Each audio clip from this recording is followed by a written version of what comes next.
Welcome back to Gibsland, Louisiana. It's been a hot summer so far, and today will be no different. Despite high humidity levels and temperatures nearing the triple digits, it's business as usual on the Louisiana and Northwest Railroad. We are alongside the Shortlines Locomotive Shop, where the crew of Job 1 is preparing a pair of EMD GP15 locomotives for the day's work.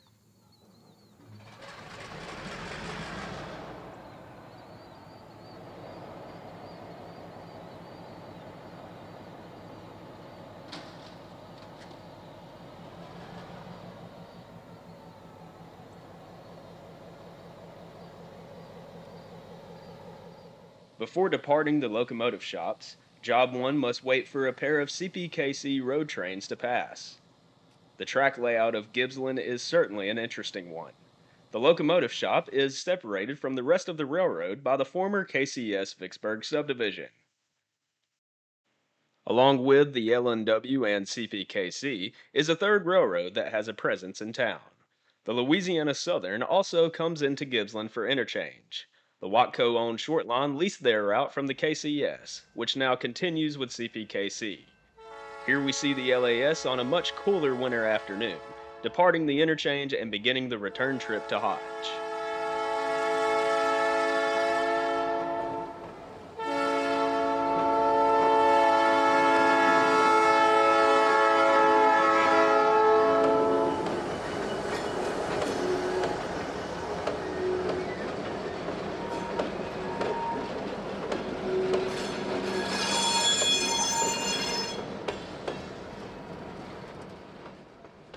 The meeting point of three railroads can make the small town very busy with rail traffic.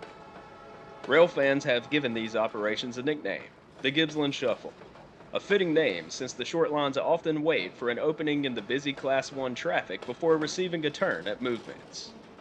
The Class 1's dispatch has set up a meet between the road trains before the LNW can advance across. A heavily delayed 267 is Shreveport bound from northeast Mississippi.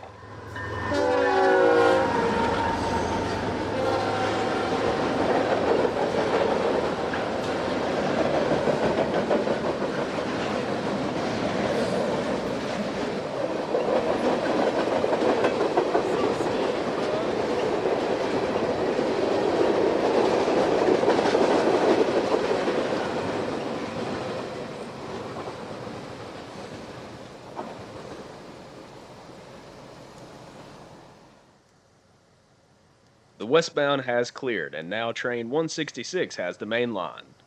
This is a half intermodal, half manifest eastbound out of Wally, Texas. Just behind the KCS duo is a large cut of Schneider containers. Schneider National is one of CPKC's largest intermodal partners. Since locking arms in 2023, the orange containers make up a significant portion of intermodal scene on CPKC rails.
"166 is out of the way, so the LNW will see if they are clear to cross over the main line. The signal turns green and our duo of GP15's will cross over the diamond.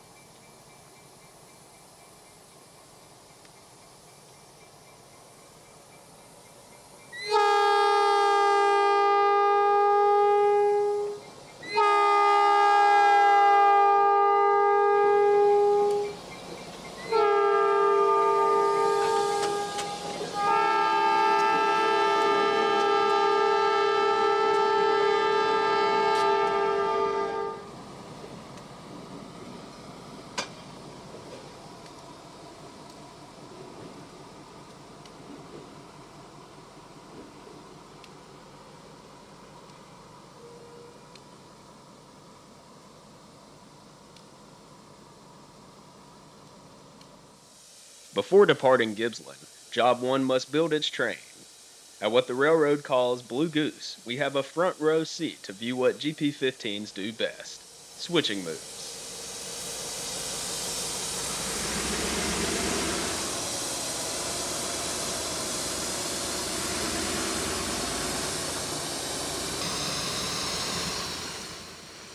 Built 1 month apart in 1979, 1456 and 1404 started their careers with Conrail.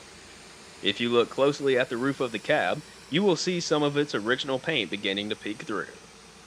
When Conrail was split between CSX and Norfolk Southern, these two GP15's would end up on the NS roster. There, both locomotives would receive their current numbers, and eventually NS would phase out the GP15's and sell them to LTEX. Operator of the LNW, Patriot Rail, would find uses for these workhorses across various roads throughout the United States. This duo is painted in the older red and blue livery, and as you can see, it's starting to fade as the years go by. Patriot Rail has since switched their design to a far simpler blue scheme that can be seen on some of our other videos on the LNW.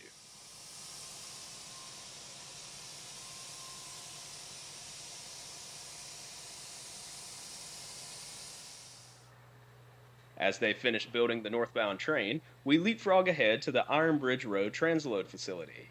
Here, Job 1 will be picking up 4 tank cars in storage before continuing on to Homer. Typically, the 1456 and 1404 are assigned to Job 2 on the northern end of the line, but every 92 days the duo must visit the south end for routine inspections. Since this occasion only happens a handful of times a year, we figured we'd jump on the opportunity to document the run north. The Louisiana and Northwest currently rosters 3 of these GP15's. The third, number 1448, is usually kept in Gibsland on standby. Typically, the short line uses it for odd jobs or extra horsepower when either job needs it.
Many of these tank cars are bound for the Albemarle chemical plant in Magnolia, Arkansas.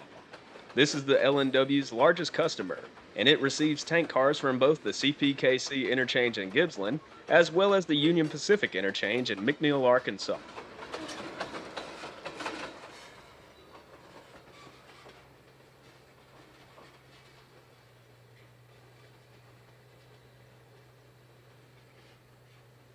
Since the opposite end of Ironbridge is not accessible, we elect to wait for Job 1 at the Highway 154 crossing. You'll now see the additional tank cars pulled from storage just behind the motors.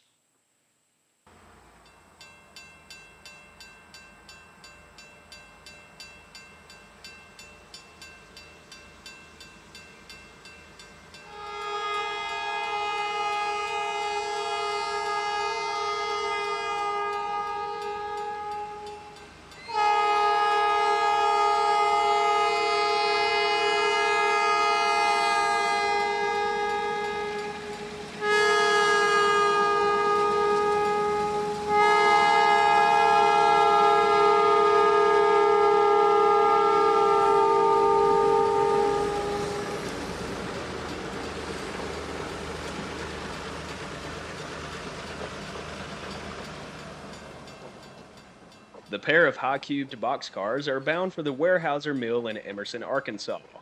These cars are delivered empty, But eventually, LNW will pick these back up loaded with either plywood or sheets of veneer.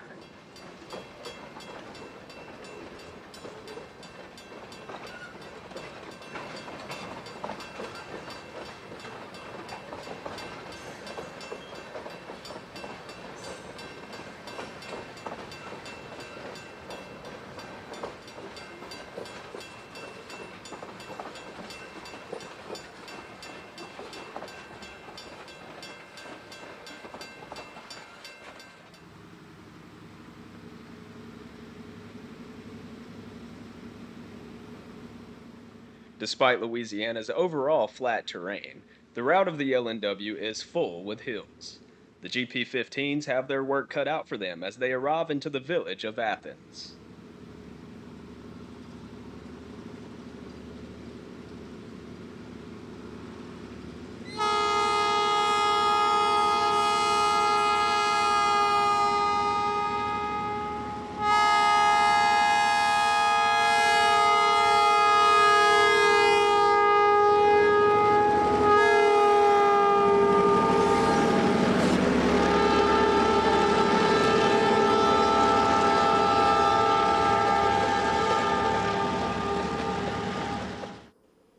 One of the most well-known photo angles along the railroad is Bailey's Pasture. This is just north of Athens along Highway 9. While the popular F units of the short line are long gone, it's still an interesting sight to see Job 1 disrupting the overall peaceful scene. As Job 1 comes into frame, the engineer will bump it up to notch 8, since the train is approaching one of the highest points on the railroad.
Not far after Molnix, the right-of-way will shift into unfavorable lighting conditions, so we would call the chase a success here.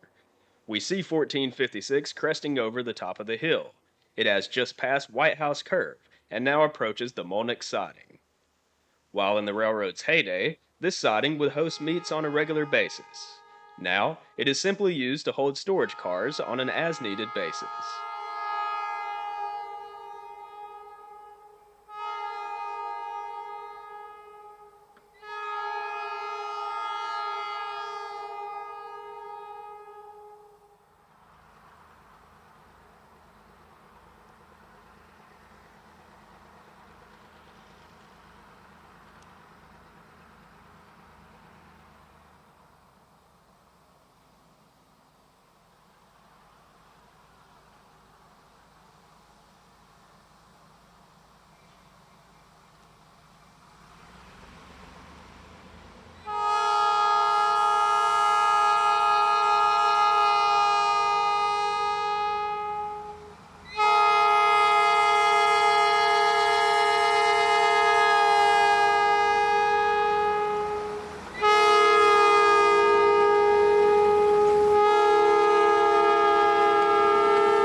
As Job 1 continues northward to Homer, this is where we will part ways with the GP15's.